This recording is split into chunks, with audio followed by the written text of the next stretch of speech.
रीटा बहुत ही फैशनेबल लड़की थी। उसके परिवार में सब उससे बड़ा परेशान थे। वो सबको हर वक्त बस फैशन टिप्स ही देती रहती थी। अरे ये क्या कपड़े पहने हैं आपने? क्यों, सही तो लग रहा है? बस सही नहीं लगना है, हमें पार्टी में सबसे अच्छा दिखना है। अरे क्या जरूरत है ये सब सोचने की? जरूरत कैसे नहीं, आप स्टाइल के बारे में कुछ भी नहीं जानती। मेरी सब दोस्त मुझे अपना फैशन आइकॉन मानते हैं और आप हैं कि इन कपड़ों में मेरे साथ जाना चाहते हैं। अरे लेकिन सबको अपनी पसंद से और सहूलियत से कपड़े पहनने का अधिकार होता है रीटा। मैं इन कपड़ों में बिल्कुल ठीक हूँ। ठीक है, तो हम उस पार्टी में जाएंगे ही नहीं। अरे क्यों नहीं जाएंगे? बस कह दिया ना, नहीं जाएंगे। मुझे वहां अपनी खिल्ली नहीं उड़वानी। अरे कैसी खिल्ली? सब यही कहेंगे, तुम तो इतनी अच्छी बन के आती हो और तुम्हारे पति इतने सिंपल से।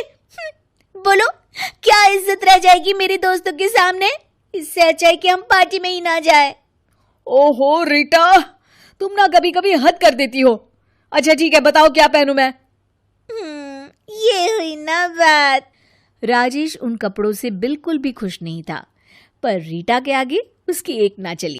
रीटा ऐसे ही घर के अन्य सदस्यों के साथ भी मनमानी करती।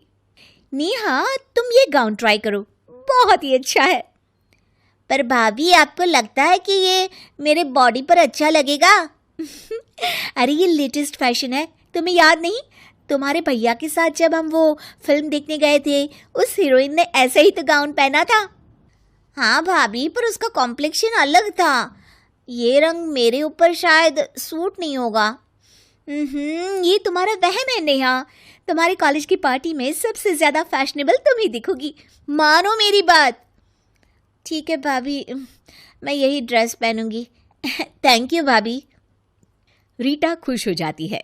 एक दिन रीटा के घर पार्टी हो रही होती है और उसने अपनी सास के लिए बहुत ही भारी साड़ी खरीदी होती है। अरे बहू, ये ऐसी साड़ी पहनने की अब मेरी उम्र नहीं रही। मैं तो कोई हल्की सी साड़ी पहन लूंगी। ये कितनी भारी साड़ी है, मुझसे संभाली भी नहीं जाएगी। अरे मम्मी जी, आपकी देवरानी जेठानी फंक्शन में आ रही है ना कितने वक्त बाद। आपको कुछ अच्छा पहनना चाहिए। आप देखना, सब आपकी साड़ी और ये ज्वेलरी देखकर जल जाएंगी। ये रीटा का वादा है, वादा। रीटा अपनी सास की एक नहीं सुनती और उनको वही भारी साड़ी और ज्वेलरी पहना देती है। लेकिन फंक्शन में रीटा की सास को बहुत ही असुविधा हो रही होती है साड़ी संभालने में। वो जहां भी जा रही थी, उनकी साड़ी बार बार उनके पैर से अटक रही होती है। ओहो, इस साड़ी में तो बिल्कुल भी चला ही नहीं जा रहा। और ये भारी सा हार गले में कितना चुभ रहा है। ये झुमके तो ऐसे लग रहे हैं कि मेरे कान को ही काट देंगे। ये बहू हमेशा फैशन के नाम पर अपनी मनमानी करती रहती है। रीटा की सास की देवरानी और जेठानी उनका मजाक बनाने लगती हैं। जी को क्या इस उम्र में शौक चढ़ा है इतना बन ठन के घूमने का? अरे कोई शौक नहीं चढ़ा, सब दिखावा है, दिखावा। बेटा ज्यादा कमाने लग गया है ना, हमें जलाने के लिए ये सब पहना है। अरे हमें क्या?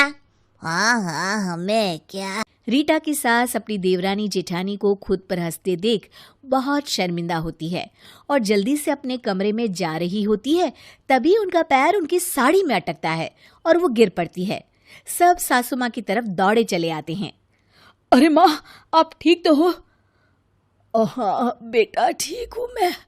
कहीं चोट तो नहीं लगी ना मम्मी जी? नहीं, बस बची गई राम जी के आशीर्वाद से। गिरी कैसे माँ? अरे बेटा, ये साड़ी इतनी भारी है, मुझसे संभाली ही नहीं जा रही। मैंने मना भी किया था बहू को, पर इसने मेरी एक नहीं सुनी। देखा रीटा, मैंने तुमसे कितनी बार कहा है कि फैशन से ज्यादा सहूलियत जरूरी है। जब किसी को कोई कपड़े में असुविधा हो रही हो, चाहे वो कितना भी अच्छा दिखे, सब बेकार ही लगता है। आज तुम्हारी फैशन की जिद की वजह से माँ गिर गई। रीटा को पछतावा होता है कि उसके कारण उसकी सास को इतनी तकलीफ हुई। मुझे माफ कर दीजिए मम्मी जी, मैं अब कभी भी अपनी पसंद आप पर नहीं थोपूंगी। कोई बात नहीं बेटा, आगे से ध्यान रखना। हाँ, जी मम्मी जी, मैं ये हमेशा याद रखूंगी कि सहूलियत पहले, फैशन